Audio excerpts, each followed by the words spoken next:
যুক্তরাষ্ট্র থেকে অন্য দেশে অর্থ পাঠানো বা রেমিটেন্সের উপর ৫% হারে কর বসানোর প্রস্তাব পাশ হয়েছে কংগ্রেসের নিম্নকক্ষে। সিনেটে পাশ হলে পরিণত হবে আইনে। এতে বৈধ পথে রেমিটেন্স পাঠানোর ক্ষেত্রে নেতিবাচক প্রভাবের আশঙ্কা দেখা দিয়েছে।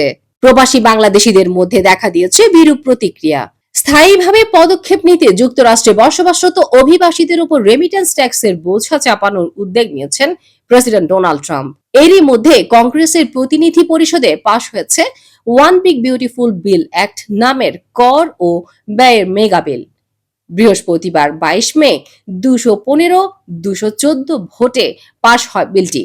এখন সিনেটে পাশ হলেই সেটি আইনে পরিণত হবে। আরো বড় পরিসরে কার্যকর করার প্রস্তাব রয়েছে ১১১৬ পাতার নতুন বিগ বিউটিফুল বিলে। যুক্তরাষ্ট্রে বসবাসকারী প্রবাসীরা বিপুল অঙ্কের অর্থ বিদেশে পাঠানোর কারণে দেশের অর্থ বাইরে চলে যাচ্ছে। এমন পরিস্থিতিতে রেমিটেন্সে কর বসিয়ে রাজস্ব বাড়ানো ও অভিবাসন ব্যবস্থায় নিয়ন্ত্রণ আনার উদ্দেশ্যে এই প্রস্তাব দেয় ট্রাম্প প্রশাসন।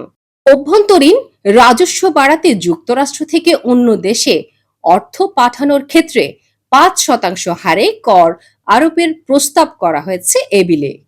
যুক্তরাষ্ট্রের নাগরিক ছাড়াও এ বিলের আওতায় পড়বেন কাজ বা ব্যবসায়ের কারণে দেশটিতে অবস্থানরত H-1B ভিসা, F-1 ভিসাধারী, এমনকি গ্রিন কার্ডধারীরাও।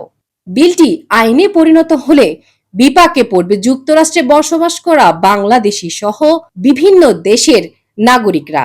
রেমিটেন্স পাঠাতে গুনতে হবে করের বাড়তি অর্থ।